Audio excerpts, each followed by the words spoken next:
The story of a legend often begins in the most unassuming of places. For Cristiano Ronaldo dos Santos Aveiro, that place was a sun-kissed island in the Atlantic. He was born on February 5, 1985, in Funchal, Madeira, a place famed for beauty, not footballing giants. His family lived modestly, facing financial hardship. His father, José Diniz Aveiro, worked as a kitman at Andorinha. His mother, Maria Dolores, was a cook. They had little, but they had resilience. In this environment, Cristiano found a hunger to transcend his circumstances, a burning desire to be more. From the moment he could walk, the ball was his companion. Those uneven streets became his first stadium. He played for hours, day after day, with a love that was all-consuming. He was faster, more agile, and his control defied his age. Life on Madeira had trials and daily sacrifices. He shared a room with 3 older siblings, a thin, emotional child, later teased for his Madeiran accent. School couldn't compete with the pitch in his mind. He knew football was his path, and he chased it relentlessly. At Andorinha, where his father worked, his abilities stood out. He quickly moved to Nacional, and word spread. Mainland scouts heard whispers of a phenomenon. The dream grew. Not just escape, but to conquer football. At 12, he left home to join Sporting Lisbon's academy. A culture shock. Big city, lonely dorms, homesick nights. But the pitch was his sanctuary. He poured everything into training.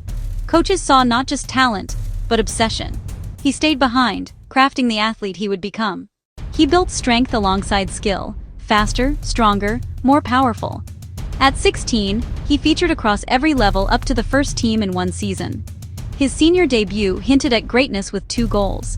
Europe began to take notice, a phenomenon. In 2003, Sporting hosted Manchester United to open their new stadium. An 18-year-old Ronaldo dazzled, step-overs, blistering speed, fearless take-ons. The United squad was stunned. On the trip home, they urged Sir Alex Ferguson to sign him.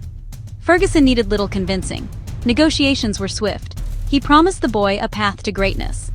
Days later, United paid over $12 million to bring him to England. He inherited the fabled number 7, with all its pressure, and he thrived. A new era began in Manchester.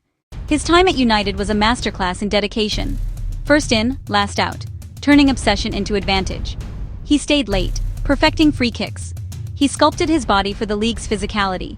He refined choices, when to pass, when to dribble, how to finish, heading, weak foot, long shots, weaponized through repetition. The flashy winger learned end product under Ferguson's guidance, protected, nurtured, and relentlessly pushed. Results followed: league dominance, Europe conquered, silverware stacked. In 2007-08, he scored 42 goals, power, speed, and clinical finishing. He claimed his first Ballon d'Or at 23. He learned to lead, handle pressure, and deliver in defining moments. In 2009, he made a world record move to Real Madrid. He scored relentlessly and lifted major trophies. He conquered Italy and returned to Manchester as a global icon. He shattered records, Champions League and international scoring marks. He led Portugal to Euro 2016 glory. His influence spans hundreds of millions of followers. He built a brand: hotels, clothing, fragrance, fitness centers. From favelas to suburbs, he shows that circumstances don't define destiny. Talent is a start. Greatness is forged in work. His legacy is inspiration, passion, discipline, and relentless belief.